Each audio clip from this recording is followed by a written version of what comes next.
ज्योति समाई राम नाम की।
गोविंद भगवान की जय हो। कल आपने बड़े ही सुंदर मनु महाराज के जो दो पुत्र हुए, जिसमें एक का नाम था प्रियव्रत और एक का नाम था उत्तानपाद,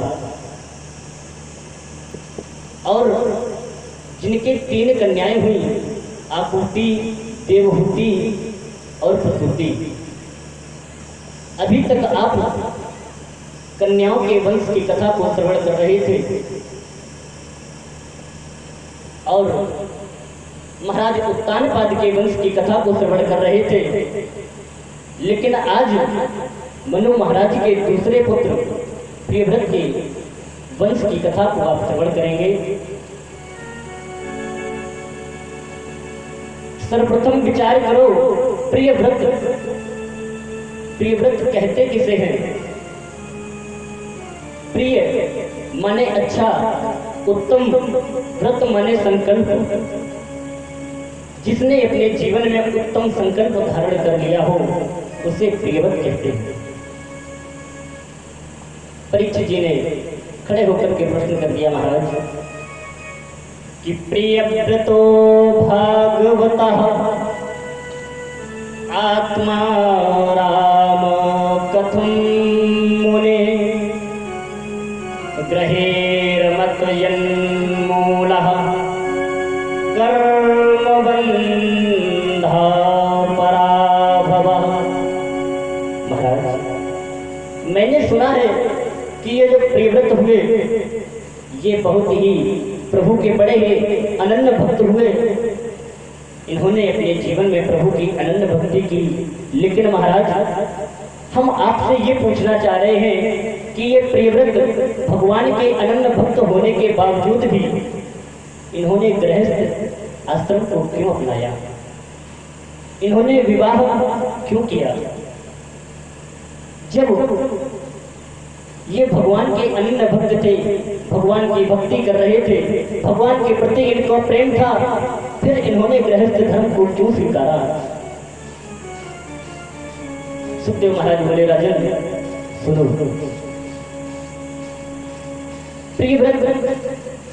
प्रियव्रत ने अपने जीवन में प्रभु की अनन्य भक्ति की। एक समय की बात, इनके पिता महाराज स्वयंभू मनु ने आकर के समझाया, बेटा जिस रास्ते पर तुम चल रहे हो ये रास्ता उत्तम है, लेकिन प्रभु का भजन तो गृहस्थ आश्रम को अपनाने के बावजूद भी हो सकता है, और तुमने अभी तक गृहस्थ आश्रम अपनाया नहीं है।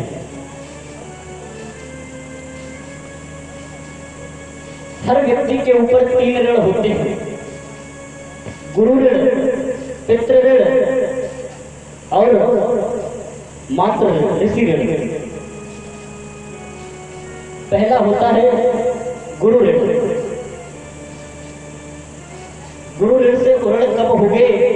जब गुरु ने तुम्हें सुंदर सुंदर शिक्षाओं को दिया, तुम्हें विद्याओं को प्रदान किया, तुम्हें सुंदर सुंदर अच्छी अच्छी विद्याओं को, शास्त्रों के अच्छी अच्छी बातों को सिखाया, सुंदर सुंदर शिक्षाओं को प्रदान किया।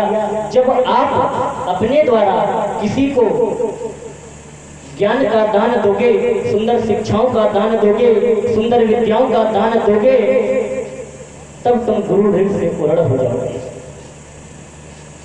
दूसरा ऋण है ऋषि ऋण। ऋषि ऋण से व्यक्ति कब पूर्ण होता है? ऋषियों ने हमारे ऊपर ये उपकार किया है, उनका ये ऋण है कि उन्होंने ये 4 वेद, 6 शास्त्र, 18 पुराणों का निर्माण किया। किस लिए? हम लोगों के लिए, ताकि हम लोग इन ग्रंथों को पढ़ करके जीवन में, अपने जीवन में इन ग्रंथों को उतारें और सन्मार्ग पर चलें। और तीसरा है पितृ ऋण। पितृ ऋण से कब पूर्ण होगे? जब तुम अपने समान एक पुत्र उत्पन्न कर दोगे, तब तुम पितृ ऋण से पूर्ण होगे। ब्रह्मा जी ने समझाया, मनु महाराज ने समझाया, बेटा अभी तुम पितृ ऋण से पूर्ण नहीं हुए। मनु महाराज के कहना पर ये प्रियव्रत ने गृहस्थ आश्रम को अपनाया। हुआ क्या? इन्होंने प्रजापति विश्वकर्मा की पुत्री बृहस्पति से विवाह किया। विवाह के उपरांत इनके 10 पुत्र हुए और एक ऊर्जसती नाम की कन्या हुई। 10 पुत्र, जिनमें आग्नेत्र, इन्द्रजिह्वा, यज्ञबाहु, महावीर, हिरण्यरेता, धृतपृष्ठ, श्रवण, मेधातिथि, वीतिहोत्र और कवि, ये 10 पुत्र इनके यहाँ पैदा हुए और एक ऊर्जस्वती नाम की कन्या पैदा हुई। जिनमें कवि, महावीर और सवन ये 3 नैष्ठिक ब्रह्मचारी हुए। ये प्रियव्रत के वंश की कथा है। कवि, महावीर और सवन ये नैष्ठिक ब्रह्मचारी हुए और इन्हीं के प्रियव्रत की दूसरी भार्या के द्वारा उत्तम, तामस और रेवत ये 3 पुत्र और उत्पन्न हुए, जो अपने ही नाम वाले मनवंतरों के अधिपति हुए, जिन्होंने अपने ही नाम के मनवंतरों का राज्य सुख भोगा और शासन किया। प्रियव्रत ने 11 अपूर्व वर्षों तक पृथ्वी पर शासन किया। भोग विलास करने के पश्चात इन्होंने एक दिन क्या देखा? इन्होंने देखा कि सूर्य पृथ्वी पर आधे भाग में तो प्रकाश कर रहे हैं, लेकिन आधे पर अंधकार अभी भी है। जब इन्होंने देखा कि सूर्य पृथ्वी पर आधे भाग में प्रकाश दे रहे हैं, लेकिन आधे में अंधकार है, इन्होंने रथ को सजाया। रथ को सजा करके सूर्य के पीछे पीछे इन्होंने भूमंडल की 7 परिक्रमाएं की, जिन परिक्रमाओं के कारण जो 7 परिक्रमाएं हुई, जो रथ के पहिए की लीकें हुई, उनसे 7 समुद्र बने, और जो मिट्टी ऊपर को उठी उससे 7 द्वीप बने, 7 द्वीप, जिनमें जम्बू, प्लक्ष, शाल्मली, कुश, क्रौंच, शाक और पुष्कर ये 7 द्वीप हुए और 7 समुद्र हुए इनके रथ के पहियों से। मनु महाराज ने फिर समझाया, बेटा क्या करने जा रहे हो? सूर्य से युद्ध करने जा रहे हो? बेटा ये अंधकार और प्रकाश एक दूसरे के पूरक हैं। अगर अंधकार नहीं होगा तो प्रकाश की महत्वता खत्म हो जाएगी। धर्म और अधर्म ये एक दूसरे के पूरक हैं। अगर पृथ्वी पर अधर्म नहीं होगा तो धर्म की महत्वता खत्म हो जाएगी। आपने बड़े ही सत्यवादी राजा का नाम सुना है, महाराज हरिश्चंद्र। महाराज हरिश्चंद्र बहुत ही सत्यवादी हुए, लेकिन ये सत्यवादी तो हुए, इनकी सत्यवादी होने की पहचान झूठ से थी। अगर झूठ न होता तो इनको कोई सत्यवादी न कहता। अगर इस संसार में झूठ नहीं होता तो इनको कोई सत्यवादी नहीं कहता। सब सत्यवादी हो जाते तो फिर हरिश्चंद्र को सत्यवादी कौन कहता? सत्य, असत्य, झूठ, प्रकाश और अंधकार ये एक दूसरे के पूरक है। बेटा तुम इस पृथ्वी पर अंधकार को समाप्त करने जा रहे हो? नहीं बेटा, अंधकार को समाप्त नहीं किया जा सकता। पंडित जी बोलते हैं, महाराज पंडित जी बोलते हैं कथा के उपरांत जब जयकारा लगाते हैं धर्म की, तो आप लोग क्या कहते हैं? जय हो। और अधर्म का नाश क्यों हो? नाश तो कभी दुश्मन का भी नहीं किया जाता। अधर्म का नाश ना हो, नाश तो कभी दुश्मन का भी नहीं करना चाहिए, क्योंकि अगर अधर्म का नाश हो गया तो इस पृथ्वी से धर्म का अस्तित्व चला जाएगा। पंडित जी बोले धर्म की तो जय हो और अधर्म का निराश हो। अधर्म में कमी हो, अधर्म का नाश नहीं हो, क्योंकि यदि अधर्म का नाश हो जाएगा तो फिर धर्म की पहचान खत्म हो जाएगी। क्योंकि धर्म की पहचान अधर्म से है, सत्य की पहचान असत्य से है और प्रकाश की पहचान अंधकार से है। मनु महाराज के समझाने पर ये प्रियव्रत वापस लौट आए। इनके जो ऊर्जवती नाम की कन्या हुई, इन्होंने इसका विवाह दैत्य गुरु शुक्राचार्य जी के साथ में कर दिया और इन्हीं शुक्राचार्य से देवयानी का प्रादुर्भाव हुआ। इनके जो पुत्र हुए आग्नेत्र, आग्नेत्र के पुत्र नाभि हुए और नाभि के पत्नी मेरु देवी। इन मेरु देवी ने और आग्नेत्र के पुत्र नाभि ने, दोनों ने यज्ञ का यजन किया। ऐसा यजन किया, ऐसे ब्राह्मणों को बुलाया, ऐसी बढ़िया उत्तम व्यवस्था रखी कि उस यज्ञ से प्रसन्न होकर के स्वयं नारायण इनको दर्शन देने के लिए यज्ञशाला में उपस्थित हो गए। नारायण उपस्थित हो गए। नाभि से कहा, नाभि वरदान मांगो, क्या चाहिए? ब्राह्मणों ने कहा, महाराज हमारा यजमान, इनके कोई संतान नहीं है। महाराज आपकी कृपा हो तो आपके समान इनको पुत्र उत्पन्न हो जाए।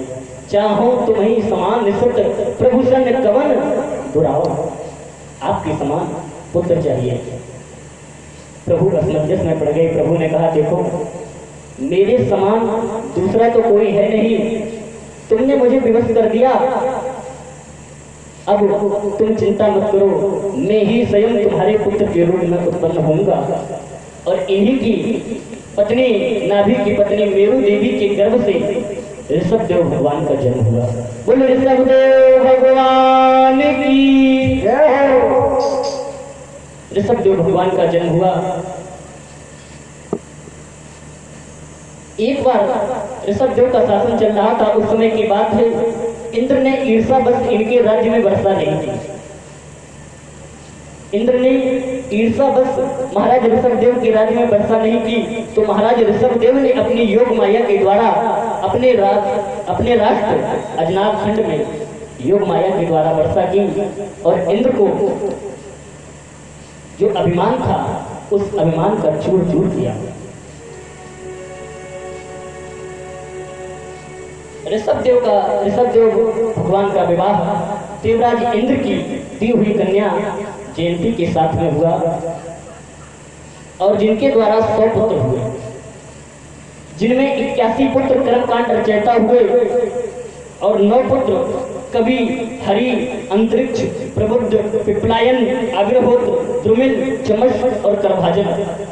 ये 9 पुत्र धर्म का प्रचार करने वाले, भागवत धर्म का प्रचार करने वाले भगवत भक्त हुए, और जिनमें 9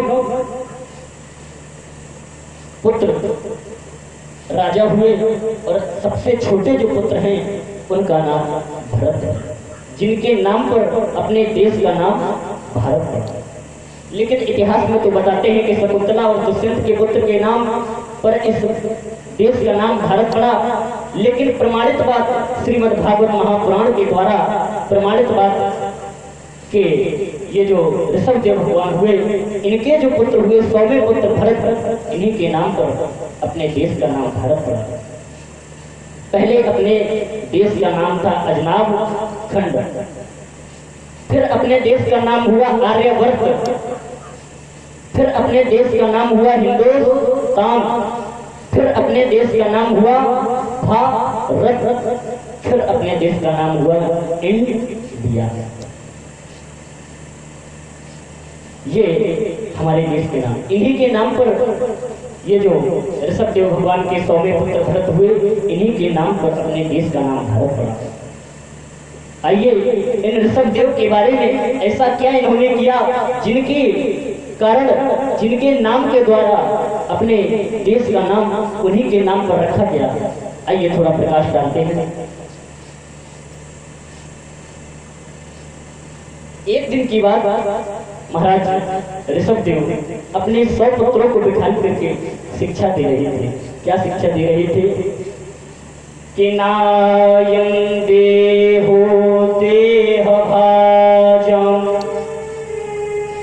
नायं देहो देह भाजान इंद्रलोके कष्टान कामनर्हते, विभुजायं तपो दिव्यं पुत्र का येन सत्वयं शुद्धे तस्मात् ब्रह्म स्वक्षम तरंतम। आज ऋषभदेव भगवान अपने पुत्रों को शिक्षा दे रहे हैं कि